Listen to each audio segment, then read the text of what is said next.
I'm not a perfectionist, at least most of the time. I don't go through all my work with a fine-tooth comb making sure there's no mistakes whatsoever. As you can tell from my content, it's But even though you might get a couple of silly mistakes or omissions, there are actually some massive benefits to not being a perfectionist. And in fact, being a perfectionist might actually be holding you back. And here's why. The idea of perfectionism is described by psychologists in a couple of ways. First and foremost, it's people with perfectionistic tendencies, obviously. Those people who have to go through everything and make sure there's absolutely no mistakes in the work they're doing. Secondly though, it's a person who has this negative voice in their head telling them that they are physically not allowed to make mistakes, through either fear of failure or compulsive tendencies. I am paraphrasing, but you get the gist. Perfectionists want, well, perfection. That's normal. And while perfectionism isn't often seen in a negative light, there are a variety of ways that it can hold you back in success and progress within your life. In fact, perfectionists often experience depression, anxiety, and other psychological conditions more than people who don't class themselves as perfectionists. They also tend to be more prone to stress, and those who class themselves as perfectionists often have more suicidal thoughts than those who don't. There are also other psychological conditions that come down to perfectionism as well, with OCD being the most notable and extreme version of perfectionism in the psychological world. So just by identifying as a perfectionist, you're already having a significant impact upon your psychology. But this is definitely the more extreme side of perfectionism. I want to hone in on the less extreme side, the smaller things that affect your progress and success due to perfectionism that you can actively change more quickly to improve your life. Firstly, by being a perfectionist, you're not actually allowing yourself to make mistakes at all.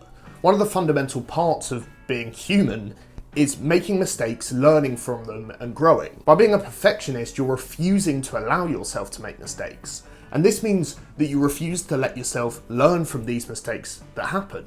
It means you can stay stagnant in your growth for a significantly longer period of time than someone who wouldn't consider themselves a perfectionist, because they've been allowed to fail, learn and grow from that failure, and move on to become a better, more well-rounded person. In reality, the fear of making mistakes may not just stagnate your growth, but stunt it totally. The idea of perfection is ultimately subjective. It's based on what you consider to be the ultimate quality of the work you're doing. Given you're the perfectionist, your level of quality is probably going to be higher than anybody else's expectation of what you can do and what you can truly do in the first place. What this means is that perfection doesn't exist.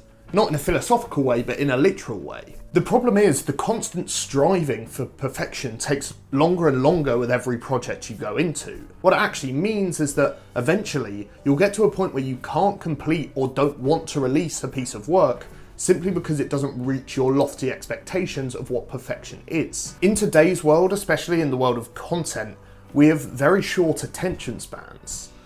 Back in the day, if you were making a film, for example, the attention to detail would be the most important thing and you'd get a huge amount of plaudits for making no mistakes. Nowadays though, in the world of YouTube and TikTok, mistakes are less frowned upon, but the quality and quantity of content becomes so important. If you spend your whole time worrying about individual mistakes and individual pieces of content and never get anything out, it's going to be harder for you to succeed, because the effort that goes into making sure everything's perfect does not gain the same benefit as the effort is worth. Overall, you put far too much effort into something that no one's going to really appreciate at all. So, can it be overcome? Well, yes, of course it can, but it takes quite a lot of self-reflection and introspection on the way you act and the way you create or work when you're doing a project. The first thing you can do is ask yourself questions to ensure that you are being introspective in your process. Is that thing you're stressing and obsessing over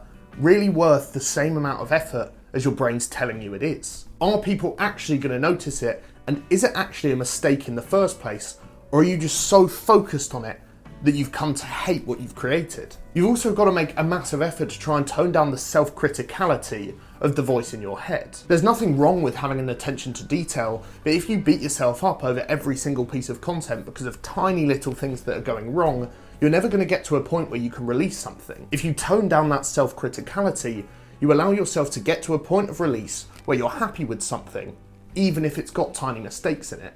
and can still take advantage of your eye for detail. What you can also do is slowly allow yourself to make mistakes. Now, this comes with the first 2 points as well, but by allowing yourself to make mistakes and get more comfortable with seeing them as a learning opportunity instead of some horrific thing that's going to end your life if you make it, will mean that you're so much more comfortable with the idea of mistakes and failure that you can actively learn and grow from it.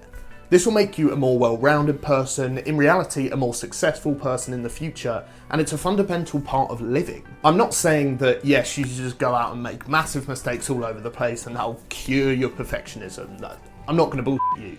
That's not how it works. But what you can do is slowly lower that unachievable expectation of perfection that you've created for yourself over years of fearing failure. If you've experienced anything like this or consider yourself to be a perfectionist, I'd love to hear about your experience, how it holds you back, how it builds you up, and what you're trying to do, if anything, to stop being so much of a perfectionist. If you are, leave a comment and I'd love to hear your story. If you enjoyed this video, like it and subscribe to the Unfold channel for more videos around mindset, productivity, and 30-day challenges every week. Thank you so much for watching, and I hope to see you all very, very soon.